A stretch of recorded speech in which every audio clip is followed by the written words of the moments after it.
All right, so Robert here, interviewing for Overtime Heroics. We've got Bradley Hill. He is a UK black belt. He is a omoplata enthusiast, and he's competing on Polaris next weekend. So yeah, Bradley, how you doing? Yeah, I'm good, man. Happy to be talking with you. Good to hear. So yeah, look, the past few months been weird for everyone. How's prep been over the past few months and sort of getting ready over lockdown? I mean, right at the beginning, it was almost non-existent. I had no training at all, but now since the last Polaris, I was able to string a few training partners together Hmm. so I can start to get ready. The last Polaris, I competed on 6 days' notice. They sent me a message like a week before Oh damn, saying, "Hey, we've pretty had a much. guy drop out of the tournament. Do you want to jump in?" And then at this point, I was really heavy as well. The weight class was at 90 kilos. And I'd just been loving the lockdown life. So I had to cut the weight and find a way of training to get myself into grappling ready shape in 6 days. Put on So the lockdown 20. yeah, yeah. So I went up to Newcastle to train with my sister and her fiance Tyrone, and we did some training there at 222 Jiu Jitsu in Newcastle. Hmm. And then I came down to Birmingham, where my parents live, and I trained in Fearless, just a little bit of wrestling before the competition. And that's before the last one or before this one. Yes, yeah, yeah. For this one, I've had a solid training plan in since the last Polaris. So we've been training for a good 2 months. Nice. So has it been different from normal over the past 2 months or so? Has it been sort of standard competition prep for you? In terms of the training it has, the day itself, obviously, I would usually be teaching classes on the evening. Hmm. So like a typical day in the life would be I'd wake up, probably teach a lesson, then do some drilling or some specific training with a partner, and then like have the afternoon off and come back for more drilling and then teaching again on the evening. But for this one, it's pretty much solely training. This is one of the first times I've been able to prepare for a competition without having to worry about teaching anyone. So I don't have anything to do in the evenings. So Hmm. I go and train. I wake up, train in the morning, go with my friends, get a coffee after training. Then we meet up again for 7 o'clock, 8 o'clock on the evening. We do it all over again. Nice. So a bit more training than normal, perhaps. A bit more ready for this one Yeah, than cool. yeah, definitely.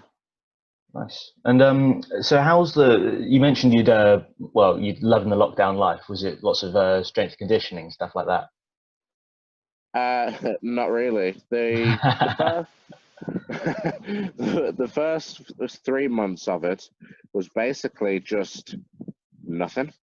Like run a YouTube channel with my vlogs and everything. Hmm. So I kept myself entertained by sort of editing.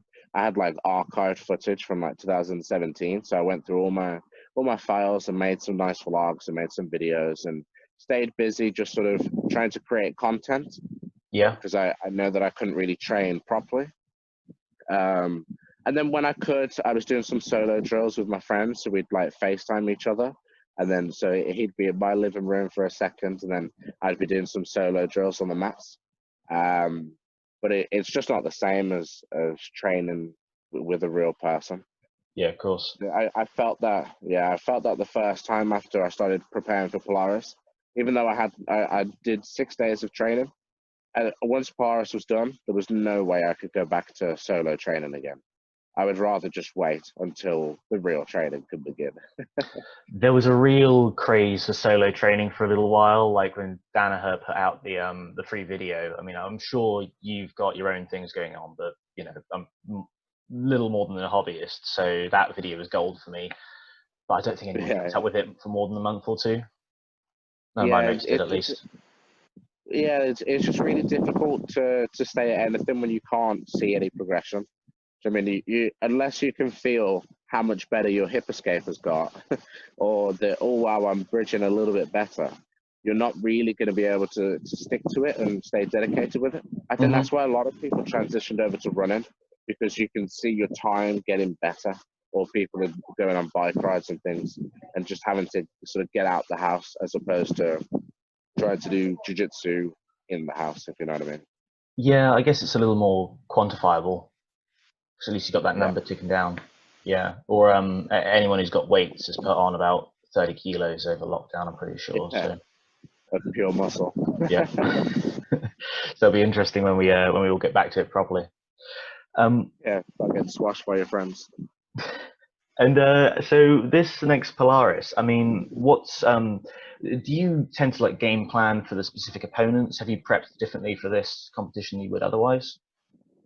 I would game plan for specific opponents if I knew who I'd be fighting. Yeah. And obviously, there's 8 different guys on the other side, so I could be putting a plan together for like Eduardo Teta, and then meet Camille Wilk, who's like one of the smallest guys on the team, and then it requires a completely different response. So for this one, it's almost more of just having fun, enjoying it, and being a little bit more spontaneous on the day, as opposed to trying to have a set plan for each competitor. If I were having a one-on-one match, or like the Polaris Grand Prix, where the sort of I have 3 clear matches where I think I think I'll get to, then I can plan for each opponent. And it was obviously Shane first, and then Ross second, and Freddie in the finals. And it was pretty much how I envisioned it in my mind anyway.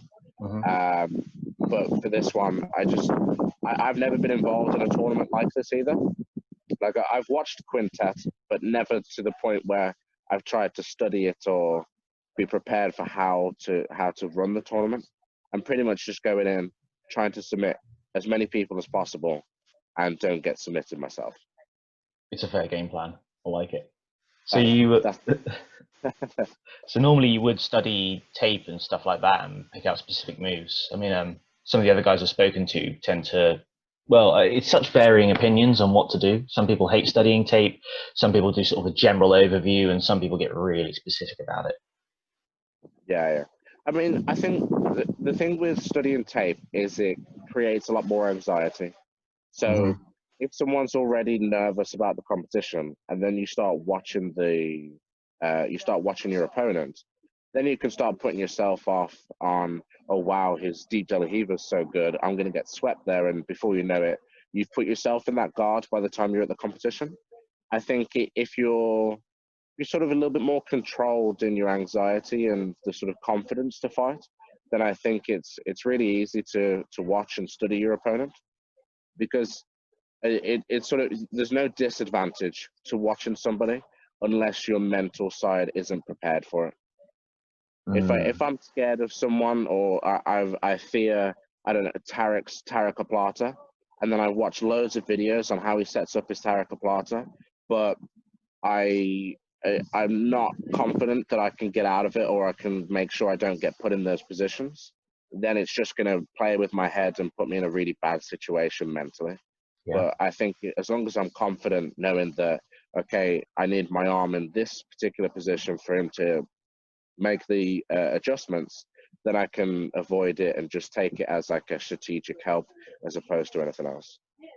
Yeah, but I guess with the number of opponents, that's pretty impossible anyway. You get a rough overview, but not more than that. Yeah, exactly. And a lot of the guys have already fought. I think 4 of them I've beaten already, and then the other guys I've probably trained with as well. So I think the only 2 people that I've not had some form of contact with is the 2 Polish guys, Marcin Held and Kamil Wilk. Those are probably the only 2 guys that I've not either trained with or competed with. No problem. And I don't really know your history of fighting all those guys, but is there anyone in particular that you'd want to face off against? I really respect Tarek and Teta. I think they're really great guys, and they've got some very nice jiu-jitsu. So I'd like to fight with them, and just to have a good show. But the only other name that really comes out at me that I'd like to grapple with that I've not fought before is Marcin Held. I think that would be a really interesting fight. Yeah, quite a leg lock heavy game, I guess. Yeah. It's going to be interesting. Nice. And the rule set in general, I mean, because it's a bit more complicated than the quintet. I'm not completely up to date on the details. I know that you can cycle through and fight different opponents multiple times. What's your opinion on the general rule set? Um, to be honest, I don't think I really know it that well. The 5 minute matches, Hmm. and then if you don't score a submission, both people are out. Yeah. I think 8 is a lot of people on one team. But it's sort of two halves of 40 minutes. So you're gonna have to go through the team twice. Like if you look at it like a football match, everyone fights everybody, and then we take a break, and then we do it again. Hmm. Um, and then you get 3 points if you submit a heavier person, which I'm one of the heavier guys, so I don't like that rule. So target on your back. Yeah, yeah. And apart from that, I don't really know if there's any other changes to the normal rule set. I think the Hmm. most important thing is the time factor. Because obviously in Polaris, we used to 15-minute matches or 10-minute matches on the GP. So now to drop it down to 5, you've pretty much got to go balls to the wall as soon as you shake hands, because you've got to try and find that submission. Especially my game is a little bit more top heavy, pressure based with the guard passing. For me to try to work into like an arm triangle or taking the back and finishing from the back is going to require a lot more sort of time and energy, as opposed to maybe some of the leg lock heavy guys that are competing as well. Yeah, that did spring to mind. Do you think that or do you think this is a good setup then, or would you prefer the longer rounds? No, well, we'll find out on the day. We'll find out how it looks and how I perform under that rule set. To me, the shorter the matches, the better, because then it becomes more exciting. I just don't know whether we're all going to be able to get the submission within 5 minutes, because these are literally the elite of Europe. Hmm. So it's going to be a tough one, because I don't think anybody on the British team is going to be easy to submit either. So we might start to get these little bit of stalemates of both people coming off the mat, is what I can predict. But I'm going to be going pretty crazy. I've got some flying arm bars under my belt as well, so we can start bringing them out for the 5 minute matches. Nice one. Any other surprises you got in store?